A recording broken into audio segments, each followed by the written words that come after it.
La novela moderna a través de Cervantes y El Quijote llega a su punto culminante.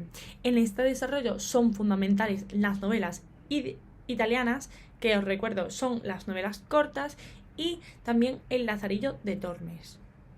En este siglo muchos géneros novelescos idealistas estarán condenados a desaparecer, como lo que ocurre con las novelas de caballería tras El Quijote, y también ocurre con las novelas pastoriles, con algunas excepciones como Arcadia de Lope de Vega, e incluso algunos irán reformándose, como lo que ocurre con las novelas bizantinas, añadiendo elementos cristianos y moralizantes.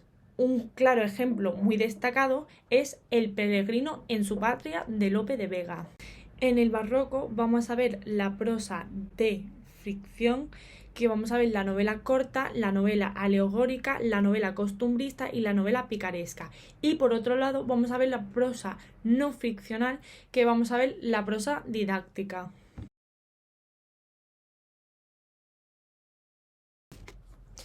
Ahora os voy a hablar un poquito de la novela corta. El principal ejemplo de este género son las novelas ejemplares de Cervantes, que tuvieron un gran éxito en la primera mitad del siglo XVII. Estas suelen caracterizarse porque se agrupan en colecciones, son de temas variados pero destacan temas amorosos de aventuras. Los personajes suelen ser de clases altas y se caracterizan por ser prototípicos.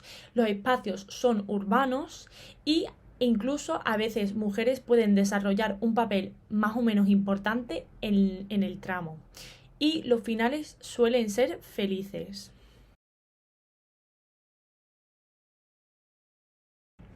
Ahora os voy a hablar de las novelas cortas que destacan de este género. Novelas amorosas y ejemplares, Desengaños amorosos, los dos de María de Zayas, Tarde entretenidas de Castillo Solorzano, Novela a María Leonarda de Lope de Vega, Historias peregrinas y ejemplares de Gonzalo de Céspedes. Bueno, yo voy a hablar y explicar la novela alegórica y la novela costumbrista. Vamos a empezar por la novela alegórica. Esta novela podemos decir que está muy relacionada con la prosa didáctica. ¿Por qué? Pues por el carácter filosófico que presenta y por el propósito moral que tiene. Estas novelas tienen recursos y técnicas del conceptismo, que también sirven para mostrarnos la visión pesimista o desilusionada de la vida humana. Pero esto lo hace de una manera ingeniosa y muy sorprendente. Una de las obras más destacadas de esta novela es, por ejemplo, una obra de Baltasar Gracián que se llama El Criticón. Esto ha sido la novela alegórica. Ahora hablaremos sobre la novela costumbrista. En la novela costumbrista nos encontramos una técnica narrativa que triunfa en el barroco. Por ejemplo, esto se puede apreciar muy bien en la prosa de Quevedo. ¿Por qué? Pues porque llama mucho la atención sobre sí misma y no sobre la realidad que quiere transmitir. Por otro lado, podemos encontrar elementos de la novela corta y la prosa didáctica.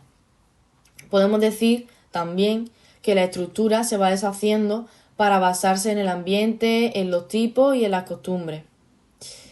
Aquí predomina el carácter descriptivo, el humor y la sátira social. Y en muchísimos casos integra el realismo y con esto se puede ofrecer una perspectiva real y muy novedosa del entorno. Así que esto es la novela costumbrista, espero que os haya quedado muy claro. Genial, pues espero que hayáis entendido lo que mis compañeros os acaban de explicar y ahora yo os voy a introducir a la última parte de nuestra exposición, que sería la novela picaresca y las diferencias y similitudes que hay entre las dos obras que ahora vamos a mencionar. El Lazarillo no es una novela que, digamos, se adecue mucho o se relacione mucho al idealismo que aparece en el Renacimiento. Todo lo contrario, va a ser el objeto ideal, va a ser el mecanismo ideal para representar esa crisis y ese pesimismo que existía en ese momento, en esa época, en esa sociedad, en el siglo XVII. Por el contrario, hay otras obras de Vicente Espinel y de Quevedo que sí se ceñirán mucho a lo que es el género como tal, al idealismo que aparece en el Renacimiento. Por ejemplo, la de Vicente Espinel, que se llama La vida del escudero Marcos de Obregón, o de Quevedo, por ejemplo, la historia de la vida del buscón llamado Don Pablos.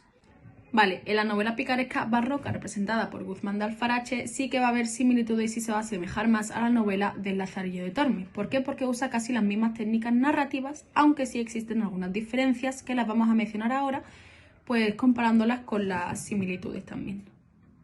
Vale, empecemos por las similitudes que asemejan a estas dos obras, empezando por la narración en primera persona, de carácter pseudo-autobiográfico. Esta palabra tan rara que habéis escuchado significa que el narrador nos cuenta los aspectos más relevantes de su propia vida. Después tenemos una estructura narrativa abierta, eso es otra característica que los asemeja a los dos.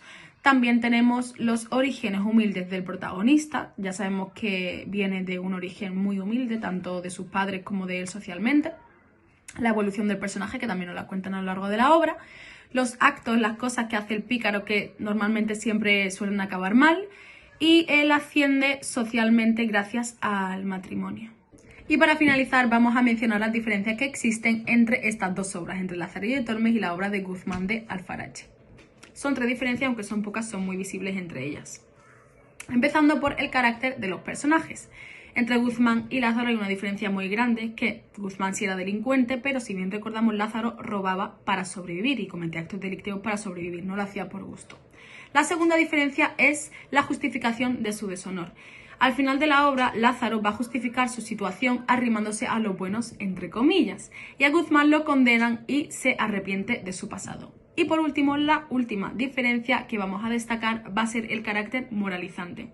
Esto también es muy notorio, ¿por qué? Porque Guzmán, cuando se arrepiente, se nota más en la obra de Guzmán de Alfarache, porque el protagonista, cuando se arrepiente, se arrima a la iglesia, se arrima a la religión para poder ser perdonado y sentirse mejor con él mismo. A diferencia de Lázaro, si bien recordamos, hay una contradicción, ¿por qué? Porque su crítica iba dirigida a la iglesia. La culpa se la echaba siempre a la iglesia y a la religión. Y ya está, esta ha sido nuestra exposición, espero que os haya gustado. Cualquier cosa que nos haya quedado claro nos la podéis preguntar y os la responderemos con todo el placer del mundo. Y nada,